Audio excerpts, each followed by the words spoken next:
ಬೈಲಹೊಂಗಲ ತಾಲೂಕಿನ ದೊಡವಾಡ ಕರಿಕಟ್ಟಿ ರಸ್ತೆ ಬಳಿಯ ಕರಿನಿಂಗವನಗುಡಿ ಹೊಲದ ರಸ್ತೆಯ ದುರಸ್ತಿ ಕಾರ್ಯಕ್ಕೆ ದೊಡವಾಡ ಗ್ರಾಮದ ರೈತರು ಸ್ವಯಂ ಪ್ರೇರಿತರಾಗಿ ಚಾಲನೆ ನೀಡಿದ್ದಾರೆ. ಅನೇಕ ವರ್ಷಗಳಿಂದ ಮುಳ್ಳು ಕಂಟಿಗಳು, ಪೊದೆಗಳು ಬೆಳೆದು ರಸ್ತೆ ಸಂಪೂರ್ಣ ಹದಗೆಟ್ಟಿದ್ದು ರೈತರಿಗೆ ಹೊಲಗಳಿಗೆ ಸಂಚರಿಸಲು ತೀವ್ರ ತೊಂದರೆಯಾಗುತ್ತಿತ್ತು. ಈ ಹಿನ್ನೆಲೆ ಸರ್ಕಾರ ಹಾಗೂ ಸ್ಥಳೀಯ ಆಡಳಿತದಿಂದ ಯಾವುದೇ ಸ್ಪಂದನೆ ಸಿಗದ ಕಾರಣ ರೈತರು ತಾವೇ ವಂತಿಗೆ ಸಂಗ್ರಹಿಸಿ ಜೆಸಿಬಿ ಯಂತ್ರದ ಮೂಲಕ ರಸ್ತೆ ದುರಸ್ತಿ ಕಾರ್ಯ ಆರಂಭಿಸಿದ್ದಾರೆ. ಸುಮಾರು 1800 ಎಕರೆಗಿಂತ ಹೆಚ್ಚು ಕೃಷಿ ಭೂಮಿ ಈ ರಸ್ತೆ ವ್ಯಾಪ್ತಿಯಲ್ಲಿ ಬರುತ್ತಿದ್ದು ನೂರಾರು ರೈತರು ಕೃಷಿ ಚಟುವಟಿಕೆಗಳಿಗೆ ಇದೇ ರಸ್ತೆಯನ್ನು ಅವಲಂಬಿಸಿದ್ದಾರೆ.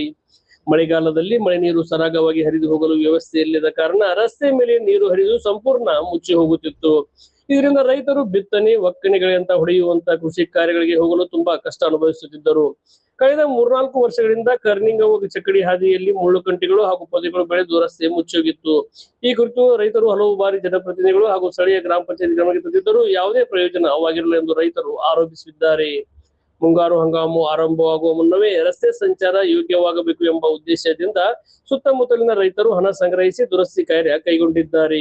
ಈ ವೇಳೆ ರೈತರಾದ ರಾಯಪ್ಪ ಪಟಾತ್, ಬಸವರಾಜ್ ಹೊಂಗಲ್, ಸಂತೋಷ್ ಚೌಡಣ್ಣವರ್, ರಾಜು ಕೆಂಚರಮನಾಳ್, ಮಂಜುನಾಥ್ ಕರಿಸಿದ್ದಿ, ಎರಿಕಿತ್ತೂರ್, ಪುಂಡ್ಲಿಕಪ್ಪ ಬೆಡಸೂರ್, ಮಹಾದೇವ್ ಕೆಂಚರಮನಾಳ್ ಸೇರಿದಂತೆ ಅನೇಕ ರೈತರು ಇದ್ದರು.